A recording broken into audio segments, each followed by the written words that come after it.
Here's Brody Brazil. Let's cover the big news that came out today, and no surprise, it's from the Nevada Independent. They, by the way, have been tremendous on covering all things A's in Las Vegas, in Nevada, in Carson City, the state's capital. They are way ahead of the game in breaking news and information. And their headline today says this: Nevada lawmakers balk at A's $395 million price tag, and the deal is dependent on county funding. Howard and Tabitha, again, two intrepid reporters. They've been all over this story from the very beginning. I urge you to follow their work here the rest of the way. Here's what they say. Nevada lawmakers have not yet introduced legislation to bring the Oakland A's to Las Vegas because they're only willing to contribute up to $195 million in transferable tax credits for stadium construction funding, not the full $395 million the team is seeking, sources close to the negotiations told the Nevada Independent on Thursday. The amount the state will offer depends on how much money Clark County will offer in the form of county-issued bonds paid by taxes generated on the ballpark site. Sources added that the lawmakers are discussing between $150 million and $195 million in transferable tax credits, but nothing is set in stone until the county details are finalized. State and county sources with knowledge of the situation said the delay in introducing legislation can be partially attributed to the A's flip-flopping on multiple stadium sites, which has left lawmakers without a concrete proposal. The Nevada Independent granted anonymity to sources so they could speak freely about the status of negotiations. It goes on to say the news comes less than 20 days before the end of the state's 120-day legislative session. Any public money for the project will need to be approved by both houses of the legislature by June 5th, or the legislature would need to deal with the matter in a special session, which can be called by the governor or a 2/3 majority of lawmakers.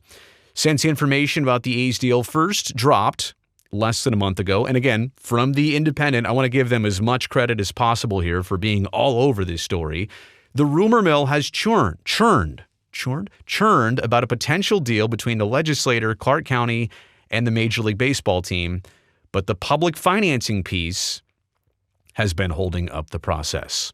The A's want to build a $1.5 billion, 30,000-seat retractable roof stadium on 9 acres on the south end of the Strip near the Tropicana Hotel and Casino. The companies that operate the resort and own the land said they would give the A's the site free of charge. The Tropicana is expected to close and be demolished at some point, then be replaced by a new resort. However, delays continue as Clark County figures out the details of the bonds to provide the remainder of the requested $395 million in public financing, according to sources who spoke to the Nevada Independent on the condition of anonymity because negotiations are ongoing. Clark County officials and legislative leaders working on the deal could not be reached for comment Thursday morning, as in today, as in when I'm recording this.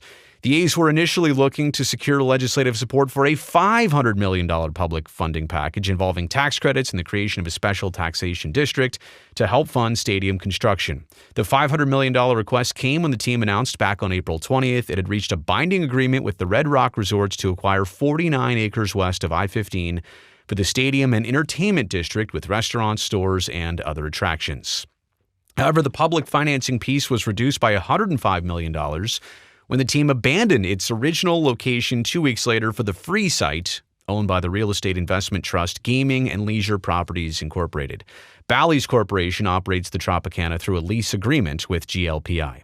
Along with the free land, GLPI agreed to provide the team with up to $175 million towards, quote, certain shared improvements within the future development in exchange for a commensurate rent increase, end quote. Also, the entertainment district piece of the stadium was eliminated. Quote, by giving the A's the land, we're showing our belief in the value of having this stadium, Bally's CEO Sue Kim said. The project has received support from Culinary Workers Local 226, which has an agreement allowing the union to organize the stadium's workforce. The Southern Nevada Building Trades Labor Organization signed a project labor agreement with the team, and half dozen chambers of commerce in Southern Nevada have also supported the deal. Okay, so where does this leave everything? Certainly, the A's are not going to get the entire amount they've requested from the state of Nevada. And Howard, by the way, who wrote this, had predicted that to me right here on this YouTube channel late last week, about a week ago, that the state of Nevada would not come in return and say, you want $395, we'll give it to you. Instead, it's more like $150 or $195. Now, that does not mean that this request is entirely done. It now means that it largely falls on the county and bonds and how much the county wants to get into this in addition to the state. Could the state have handled it all by themselves and said, here's your $395, enjoy your ballpark, welcome to Nevada? They could have, but they didn't. And now it's on to another step of the process. So it's going to have to be, it seems, a multifaceted approach for the A's to get their money instead of just getting it all in one place. But again, make sure that you go and you subscribe to every social platform that the Nevada Independent is on. Follow Howard, follow Tabitha. By the way, I'm looking to maybe get her to come here on the channel. She is, I believe, more of the expert in the legislative process. Would love to get some of those insights because it's not familiar to me, and I know a lot of you as well too. Like, what happens next? What could come next? We'll see if we can line that up sooner than later. But until then, thanks for watching. Thumbs up on this video since you made it here all the way to the end. And don't forget, subscribe to the channel so that I can see you next time.